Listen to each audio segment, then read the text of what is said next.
Ya, Iran akhirnya memberi jaminan membuka Selat Hormuz dan juga menyediakan jalur yang aman bagi lalu lintas maritim di perairan krusial itu selama 2 pekan.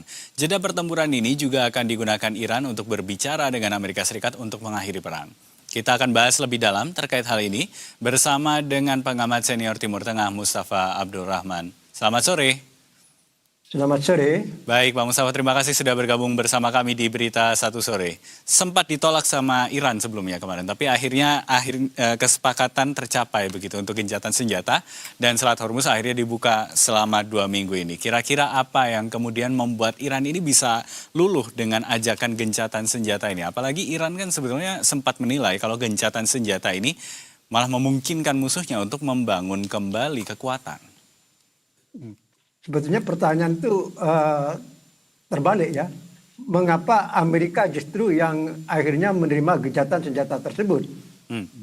Kan yang menjadi pijakan perundingan yang akan dimulai pada hari Jumat di Islamabad dengan mediator Pakistan adalah proposal gencatan senjata yang terdiri dari 10 butir yang diajukan oleh Iran.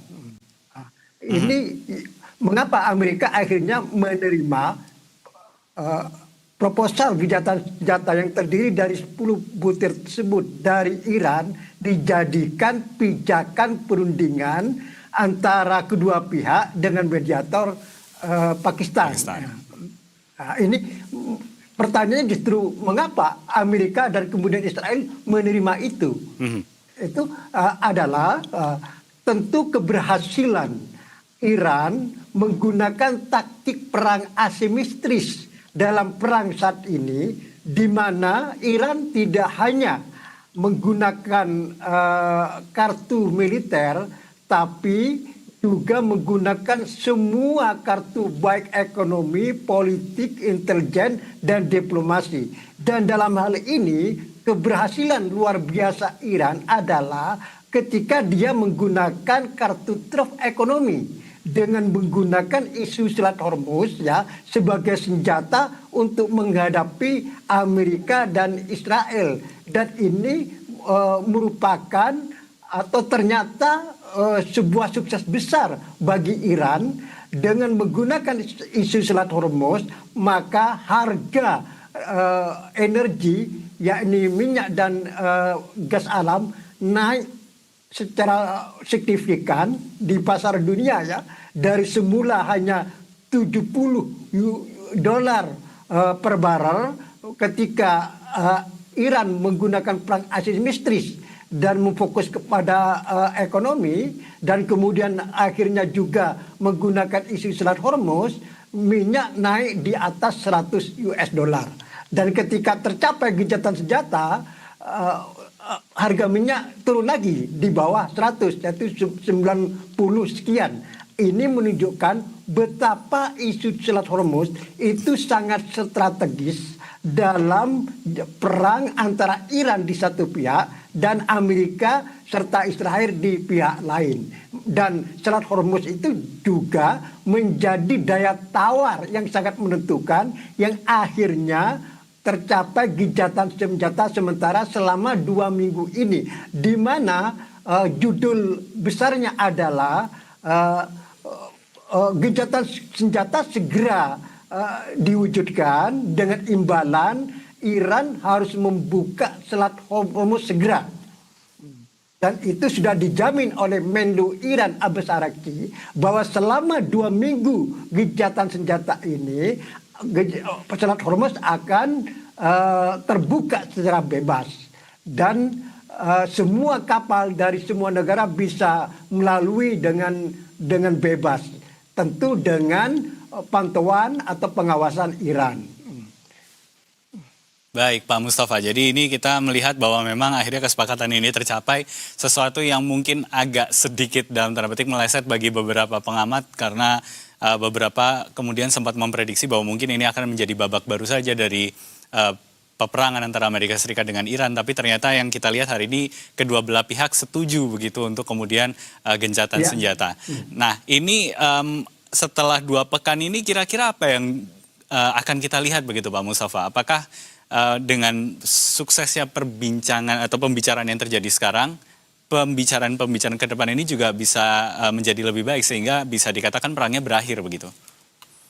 Tentu diharapkan oleh semua pihak ya bahwa gencatan senjata sementara yang berlangsung 2 minggu itu akan beralih menjadi gencatan senjata secara permanen. Itu harapan semua pihak dan khususnya Pakistan ya dan negara regional internasional akan mendorong Iran dan Amerika itu mencapai kesepakatan permanen. Tapi ini tidak mudah karena ya perbedaan pendapat antara Iran dan Amerika ini cukup besar dan ini sangat diharapkan kepiawaian Pakistan untuk mampu menjembatani perbedaan pendapat antara Iran dan Amerika sehingga tercapai kesepakatan kompromi. Nah, harapan besar supaya gencatan senjata sementara ini menjadi gencatan senjata permanen adalah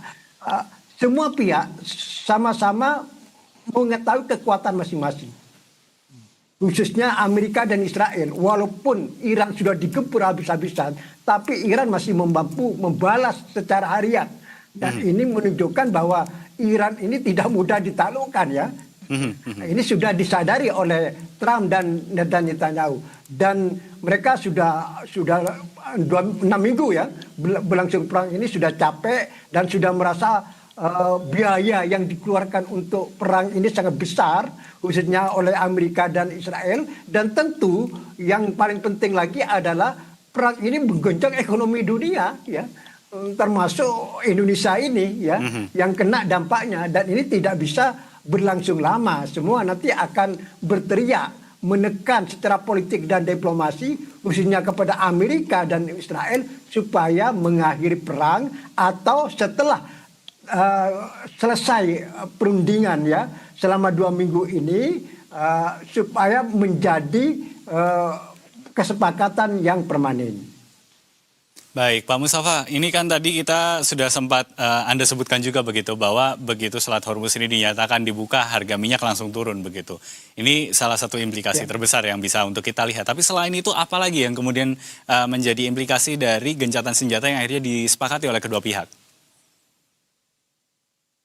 Ya tentu yang diharapkan ini kan masalah ekonomi dunia ya. Jadi implikasi dari gencatan senjata maka segera ada pemulihan ekonomi dunia dan harga energi bisa normal lagi jauh di bawah $100 dan kemudian kapal-kapal tanker yang sekarang antri di Selat Hormuz yang selama ini tidak bisa menyeberang ini segera mereka itu bergerak berlayar menuju ke negara masing-masing. Ini kan diberitakan bahwa sekitar 400 sampai 500 kapal yang antri ya di sisi utara Selat Hormuz untuk bisa menyeberang ke negara-negara tujuan ya. Maka diharapkan dengan tercapainya gencatan senjata ini ratusan kapal tanker tersebut sudah bisa berlayar dengan aman dan ini bisa berdampak secara positif terhadap harga minyak dunia dan harga gas alam dunia. Baik, kalau begitu. Pak Mustafa, ini kan kita melihat bahwa gencatan senjata sedang berlangsung begitu sekarang.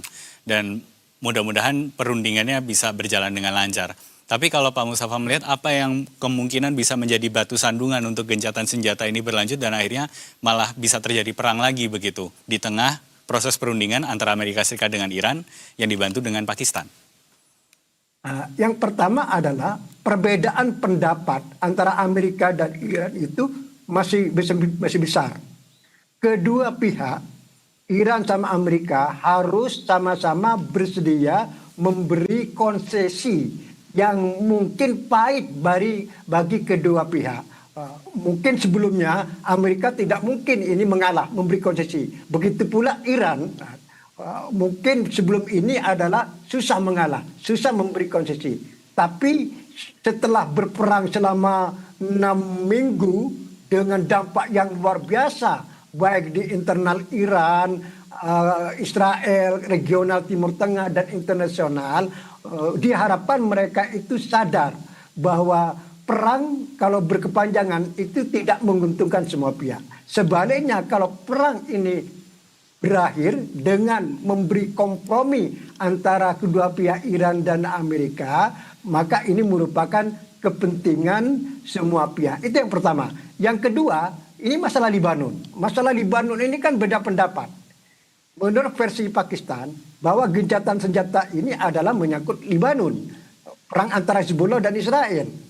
Tapi di pihak Israel, menurut kantor Perdana Menteri Netanyahu beberapa jam lalu, bahwa gencatan senjata ini adalah tidak mencakup Libanon. Dan faktanya hari ini Israel masih menyerang Libanon dengan mengabaikan gencatan senjata tersebut. Nah, ini bisa menjadi gagalnya perundingan antara Iran sama Amerika jika Israel tidak terukur dalam menyerang Libanon, atau dengan kata lain menyerang Libanon habis-habisan sehingga korban besar di pihak Libanon misalnya itu kan.